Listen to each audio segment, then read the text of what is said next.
Hey y'all, Courtney here, the okayest trail runner, here bringing you training tips and stories from normal people doing ultra things. Today I wanted to talk to you about running at elevation. So I'm up here at the beautiful Kenosha Pass, as you can see, just a little bit above 10,000 feet, maybe an extra 100 feet above that. I am doing this strategically to train for the Leadville Marathon. This is the first long run that I've ever done above 10,000 feet. So I'm here to tell you what this feels like. All right, more coming soon. Let's start by talking a little bit about what's actually happening to your body at altitude, right? A lot of people say, well, there's less oxygen up there. That's actually a misnomer, even though it feels like there's less oxygen right now. There's just less pressure. So what that means is like per unit volume of breath, there are less oxygen molecules. And we need oxygen to power our muscles, right? So the reason that I feel like super gassed up here is because there's not as much oxygen getting to my muscles, so my muscles kind of feel like they don't have any power. So that's kind of scientifically what is happening. And then what your body does when you're at altitude is it'll try to acclimate. You've probably heard that term. Acclimation takes time. That is the process by which your body tries to create more red blood cells so it could transport oxygen to your muscles more effectively. Worth noting, you can never be 100% acclimated. So even if you live up here at 10,000 feet, your body will never be quite as efficient as it is at sea level. So I'm going to come back in a little bit and we're going to talk more about acclimation and how that works. See you. All right, so we're here talking about running at altitude. I'm running my first race, the Leadville Marathon, end of June. First race at altitude.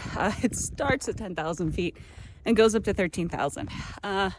So some things to consider, right? I have run at altitude before. I live in Denver, but even despite that, it's just, every 5,000 feet, you got to slow down about 45 seconds a mile to have an equivalent workout as what you would have at sea level. When I'm up here, I see my heart pumping, and not even so much that, but I just feel generally like I'm gassed. And so some things to keep in mind is some things that I'm doing. Obviously hydrating, making sure that your electrolytes are really, really good and solid. Eating more calories, absolutely. Your heart rate is going to be higher at altitude. So I'm taking in, a third more, 30% more calories at least than what I would take in when I'm running around Denver. And there I take in a little bit more calories than I would have at sea level. So just really important to keep an eye on your heart rate. Understand that the higher your heart rate is, the more carbohydrates you're burning versus fat. So you do need to replenish those stores. Usually if I eat something, I eat a little extra, I'll start to feel better. As you could hear, I'm out of breath just walking. So another thing, the route that I ran today is a Colorado trail. Absolutely beautiful, very runnable section here at Kenosha Pass. You could either go north or south on the Colorado trail. I really enjoy it. It's an amount of elevation gain and really gradual grades that normally would be runnable for me, but just because of the altitude, I've been having to hike big sections of this just because I've been getting totally gassed, out of breath, my heart rate's through the roof. So anyways, those are just, some general first impressions as I'm out here doing my first run. I'm going to come back with more tips for you. See you soon. All right. So let's continue talking about acclimating to altitude. So as I mentioned, what's happening is your body tries to create more red blood cells to carry oxygen to your muscles more effectively. Science and most research will say that takes about 2 weeks. So if you're a runner and you're looking at running a race at altitude, the best advice is to get to the race destination or the race altitude 2 weeks in advance. It'll give your body a chance to acclimate. Now, however, if you talk to anybody who's moved from sea level to altitude, at least in my personal experience and from talking to people here in Colorado, you really don't feel normal for about 3 to 6 months after moving. So how much is the 2 weeks before the race really going to help you? How much difference will it make? I guess it kind of depends. Are you trying to win the race or do you just want to finish? If you do have a race at altitude, you're at sea level, or you're like me, you live in Denver and you're racing in Leadville. What I do recommend is getting out and doing some runs at higher altitude.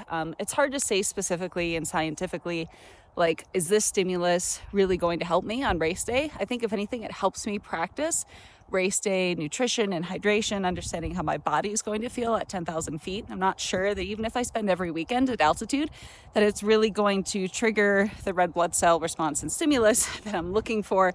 So I am trying to spend an extra week in Leadville the week before the race, so we'll see if that does me any good. I'm also just going to see and measure, over the course of the next month, do I feel any better doing these runs over time? So it's a bit of a science experiment. Also worth mentioning that this acclimation process is very genetic, so different people respond differently. There's also such a thing as non-responders, so a group of people that actually their bodies don't try to make more red blood cells, they actually might feel better.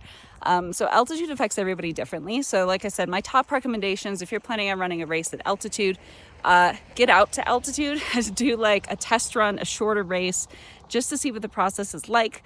Practice your fueling, your nutrition, see how you feel after the race. Make sure that, again, you are being extra careful about electrolytes and about calories up here, and then see how it goes, right? I've had friends that have run at altitude that have had to drop out because they were getting sick. Altitude sickness is certainly a thing.